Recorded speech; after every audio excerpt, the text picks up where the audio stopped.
Ang tornilyo niya yan. Tornilyo nito, tapos higupin natin, dalawa yung hose niya. Yung sakto, dumating na yung ink. 415. Sabi ko sa ano siya bumili, Office Warehouse. So kasi kung sa Shopee pa, matagal pa, no. Ito naka-box. Yan, so ito kumpleto na. Tanggalin na natin yung ink, no.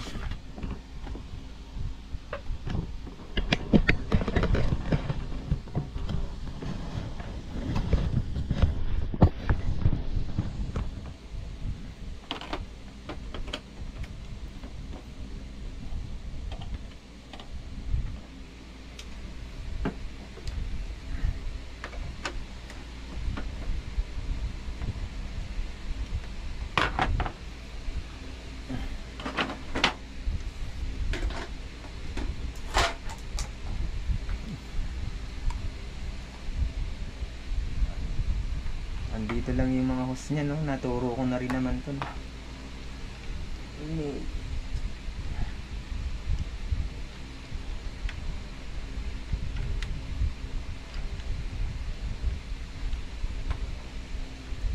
Tapos isa na dito sa loob. Natin. Ano lang to.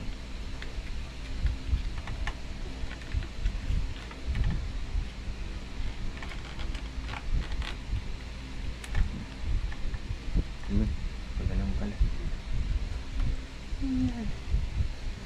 Andito lang yung isang hose. Ayun, ito yung isang hose. Ayan yung isang hose. No.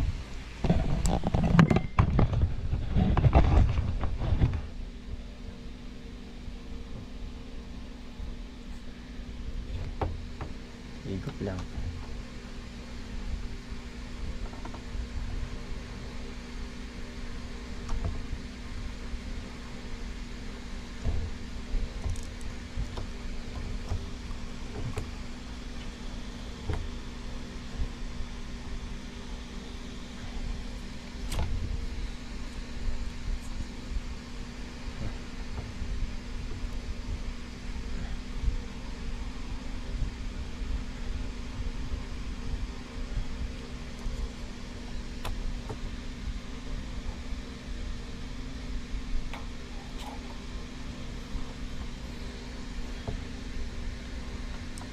So higupin nyo lang dito para ma-drain yung ink dun sa tank.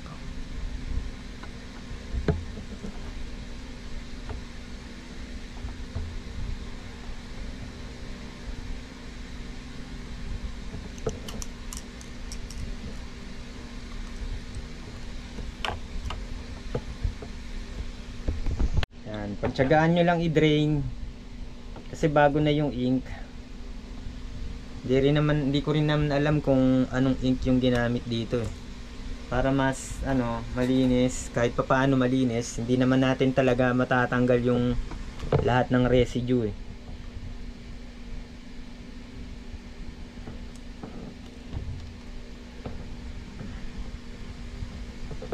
Medyo maliit lang talaga yung hose ng ng Canon.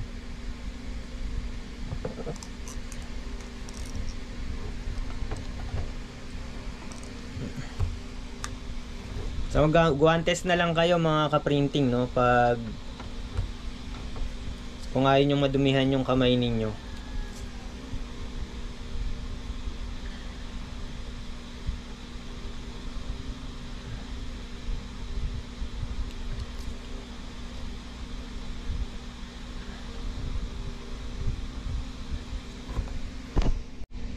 Nandito naman sa baba, black ata tong nasa baba eh. Yan, wala nang mahigop, wala nang laman yung tangke.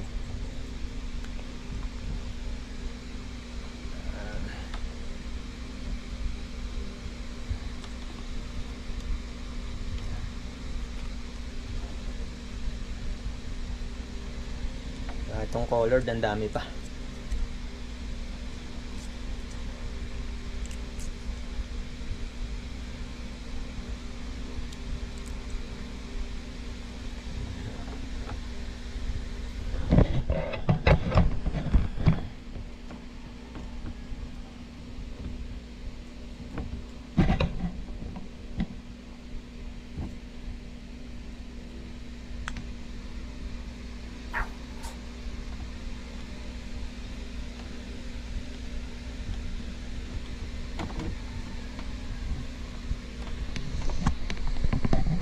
So yan, after natin mahigop, no, na drain natin yung ink. So totally hindi nyo naman talaga siya ma-drain, no. Tsaka hindi ko na rin lalagyan ng cleaning solution. Kasi baka iba kasi yung printer head nitong Canon, no, baka magkaroon pa lalo ng problema.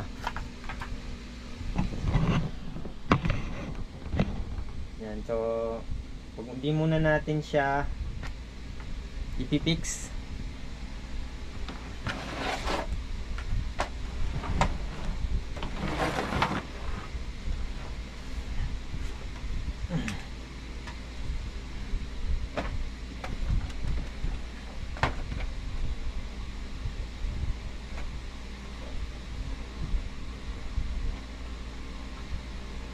So ikakabit muna natin yung printer head, mga ka-printing.